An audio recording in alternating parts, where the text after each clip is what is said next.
Selamat pagi sahabat Kicamania, jumpa lagi di channel saya tentang anis merah dan penangkaran murai batu seri F.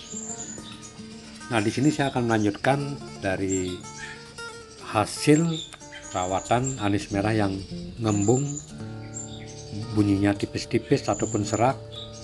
Dan sekarang saya mulai dengan embun pagi, yaitu untuk meyakinkan teman-teman yang sempat menonton video saya sebelumnya. Kali ini saya akan melanjutkan hasil dari perawatan saya selama anis merah ini mengalami masalah, yaitu ngembung dan malas bunyi. Nah, untuk selanjutnya di sini saya melakukan pengembunan sekitar jam 6 pagi, atau yang belum sempat sahabat Kicamania bisa juga melakukan jam 7. Itu semua tergantung dari ketersediaan kita dalam merawat burung. Artinya di sini tidak dipaksakan untuk sahabat Kicamania, terutama yang bekerja ataupun keterbatasan waktu dalam merawat. Kita bisa melakukan tanpa pengembunan, yaitu dengan membuka pada jam 7 pagi untuk mencari udara segar. Kemudian untuk yang mempunyai waktu bisa kita melakukan pengembunan yaitu jam 6 pagi, serta dilanjutkan dengan penjemuran setelah anis merah tersebut diembunkan. Nah, adapun tujuan di sini mengembunkan, istilahnya dalam dunia perburungan, embun pagi dapat mengurangi kegemukan, karena begitu kita embunkan pada pagi hari, dengan secara otomatis burung akan terpancing untuk bergerak sehingga kalori terbakar sehingga dapat mengurangi kegemukan. Nah, ini adalah salah satu burung yang saya posting sekitar 3 hari yang lalu. Sekarang sudah terpantau ngeplong, bahkan teler. Nah, adapun kemarin burung ini hanya sekedar ngeriwik ataupun suaranya tidak jelas, dan begitu juga saya harus mengintip dari kejauhan karena burung ini belum punya mental. Tentu saja dalam beradaptasi di lingkungan yang baru, burung akan merasa asing, dan kalau kita latih secara perlahan-lahan, maka burung terbiasa, dan untuk mencetak mentalnya bisa kita cetak dengan cara melakukan ataupun menempatkan burung di biasa tempat yang kita lalui ataupun lalu lalang dari orang-orang yang lewat. Kalau saya di sini kebetulan rumah saya di pinggir jalan, sehingga sebagian besar burung anis merah yang saya cetak di pinggir jalan. Begitu dia melihat motor ataupun melihat mobil, burung akan terbiasa. Tetapi untuk sahabat Kicamania dapat melakukannya secara perlahan-lahan. Maksudnya di sini tidak sekali kita cetak langsung kita taruh di pinggir jalan. Ada beberapa jenis anis merah yang sensitif, akan bisa juga menyebabkan burung tersebut stres. Jadi untuk mencetak mental di sini kita bisa melakukan secara perlahan. Pertama kita lakukan di teras depan selama 2 hari, kemudian pindah lagi, dan sampai terbiasa dengan lingkungan baru dan terbiasa melihat sesuatu seperti motor, mobil, maka kita bisa menempatkan di pinggir jalan. Nah, itulah beberapa trik saya dalam mencetak mental anis merah untuk membiasakan beradaptasi di lingkungan yang baru. Nah, per hari ini burung sudah terpantau ngeplong, bahkan juga teler. Sebentar sahabat Kicamania bisa lihat kondisi burung sekarang sudah mulai kencang. Yang tadinya burung ini mengalami kegemukan ataupun ngembung dan malas bunyi. Nah, jadi untuk settingan extra fooding yang di sini saya lakukan, sering saya sampaikan pada teman-teman yang sempat nge-WA saya, dalam pemberian extra fooding berupa jangkrik, di sini kita tidak perlu memberikan setiap hari. Di sini saya hanya memberikan jangkrik 2 ekor, Kemudian untuk cacing saya tidak memberikan karena musim kemarau. Di sini saya tidak bercacing dengan cacing, cukup dengan jangkrik 2 ekor setiap 2 hari di pagi hari. Atau sahabat kicau mania bisa melakukan ataupun pemberian jangkrik ketika selesai diembunkan dan dijemur. Begitu kita angin-anginkan selama 20 menit dan dimandikan. Ketika burung masuk keramba, disinilah saatnya yang sering saya sampaikan untuk teman-teman, kita bisa memberikan jangkrik 2 ekor ketika burung dalam keramba agar kita tidak berinteraksi langsung dengan burung. Tangan kita dilihat memegang jangkrik, maka sahabat kicau mania bisa melakukan pemberian jangkrik ketika burung masuk ke dalam keramba.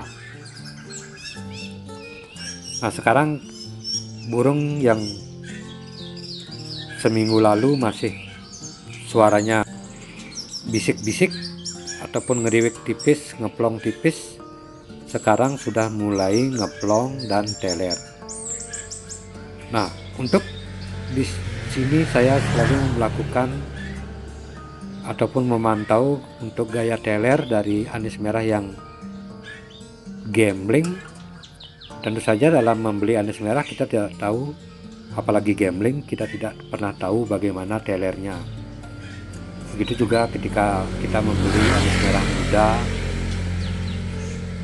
karena anis merah teler dari semua yang kita prediksi dari katurangan, kita tidak bisa memprediksi teler itu mewah ataupun tidak.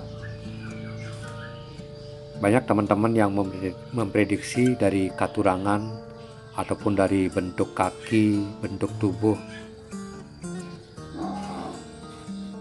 Semua itu buat saya adalah keberuntungan dalam merawat anis merah. Nah, intinya di sini kita memelihara anis merah yang macet ataupun gambling. Begitu bunyi, itu adalah suatu kebanggaan buat kita dalam merawat anis merah macetan. Nah, setelah kita melakukan pengembunan, di sini kita langsung dijemur. Kita bisa melakukan jam 10 di bawah, sekitar jam 8 sampai jam 9. Kemudian untuk penjemuran kita lakukan di bawah, bukan di atas. Kita taruh di bawah karena untuk penjemuran di atas tidak maksimal. Jadi untuk penjemuran kita lakukan di bawah. Setelah itu kita angin-anginkan. Sebelum kita mandikan, kita bisa menggantungnya lagi ataupun berteduh di bawah pohon atau di teras depan sambil memantau burung. Nah, kita bisa lihat di sini sahabat kicau mania, ini adalah burung yang minggu lalu suaranya masih tipis. Sekarang dengan pola perawatan, burung ini sudah teler. Bahkan sedikit kejutan buat saya, ekornya buka, telernya buka ekor sedikit, belum maksimal juga buat saya, tetapi saya akan tetap rawat untuk mencari hasil yang maksimal. Sahabat kicau mania bisa ikuti video saya yang akan datang. Kemungkinan ada perubahan dalam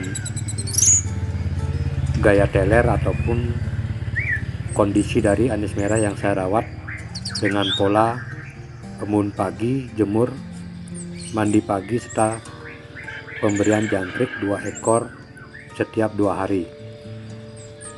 Nah, jadi untuk sore harinya kita di sini tidak memberikan jangkrik, cukup di pagi hari saja ataupun ketika burung tersebut kita mandikan.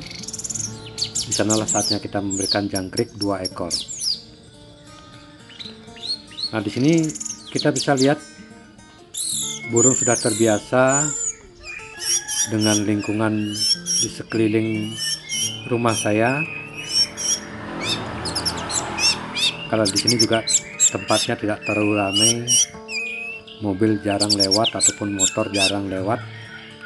sehingga saya bisa mengkondisikan ataupun melatih mental dari anis merah yang dulunya giras, takut dengan motor ataupun mobil.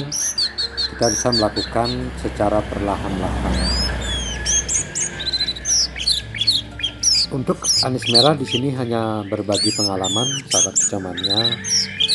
Saya tidak memiliki banyak anis merah, hanya ada 2 ekor, karena yang sebelumnya sudah saya hibahkan, dan kini saya hanya merawat dari anis merah yang saya dapatkan beberapa minggu lalu ketika kondisinya masih gembung. Karena tentu saja untuk anis merah di sini saya hanya berbagi settingan ataupun berbagi pengalaman, jadi mungkin ada beberapa yang cocok dan bahkan tidak sesuai juga, karena kita tidak bisa memukul rata ataupun menyamakan perawatan anis merah dari karakter yang berbeda-beda. Nah, jadi di sini saya hanya sebagian besar anis merah yang saya rawat dari dulu dengan pola settingan seperti saya, sebagian besar berhasil. Nah, jadi sahabat kecamania bisa juga kunjungi di channel-channel lain, mungkin ada kecocokan di channel saya ataupun di channel orang lain, karena anis merah adalah burung misteri yang penuh dengan tantangan. Ada beberapa yang macet tahunan, ada juga yang tiba-tiba tanpa rawatan yang maksimal burung tersebut bunyi. Jadi di sini saya hanya poin untuk perawatan, yaitu dengan embun, jemur, mandi pagi, serta pemberian jangkrik 2 ekor. Kemudian untuk sore harinya di sini saya jarang memberikan jangkrik, karena konsep saya adalah kalau kita memberikan jangkrik di sore hari setiap hari itu adalah pantangan buat saya, karena dapat menyebabkan kegemukan dan salah satu penyebab burung tersebut akan tidak mau bunyi. Nah, itulah pandangan saya menurut pengalaman dalam merawat anis merah. Gampang-gampang susah, ataupun kita tidak bisa melakukan perawatan yang berlebihan karena serba salah dalam merawat anis merah. Terlalu disayang atau terlalu diperhatikan, burung tersebut akan macet juga. Apalagi burung tersebut sampai ngebos, begitu melihat kita, burung loncat-loncat ataupun tidak mau bunyi, dan ketika kita pergi burung tersebut kuar-kuar ataupun bunyi seharian, dan begitu melihat si perawat burung terdiam. Nah, itulah yang menjadi misteri ataupun pantangan dalam merawat anis merah, terlalu diperhatikan ataupun over perhatian. Nah, untuk penggantian sangkar saya akan melakukan pada video yang akan datang, karena ini juga saya hanya mencoba dengan menggunakan sangkar kotak dengan tangkringan lurus. Kedepannya saya akan mengganti dengan sangkar bulat ataupun sangkar oval dan tangkringan yang berbeda. Apakah ada pengaruh? Karena ada pertanyaan dari beberapa teman-teman, katanya kalau anis merah diganti sangkarnya akan berubah, bahkan ada yang macet. Nah, di sini saya sering sekali melakukan pergantian sangkar, gonta-ganti sangkar.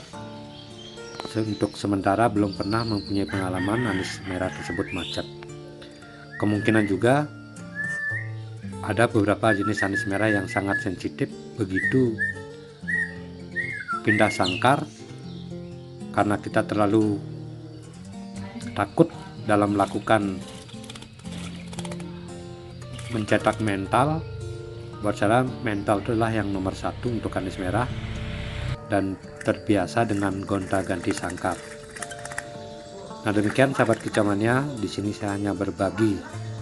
Jadi ada jenis beberapa anis merah yang sangat mudah ataupun sangat cepat ngeplong, dan saya yakin karena itu adalah mentalnya sudah bagus, maka burung tersebut akan cepat bunyi. Kalau mentalnya tidak bagus, begitu melihat sesuatu yang aneh, burung akan loncat-loncat, bahkan bisa terluka. Kemungkinan juga bisa penyebab macet dari anis merah yang kita rawat. Semuanya tidak sama. Terima kasih, semoga bisa bermanfaat untuk settingan anis merah ataupun rawatan dari Om Sandi. Karena di sini saya hanya berbagi untuk anis merah, saya fokus di penangkaran burung murai, yaitu silangan murai batu Indonesia yang ada dari beberapa daerah-daerah penghasil murai batu.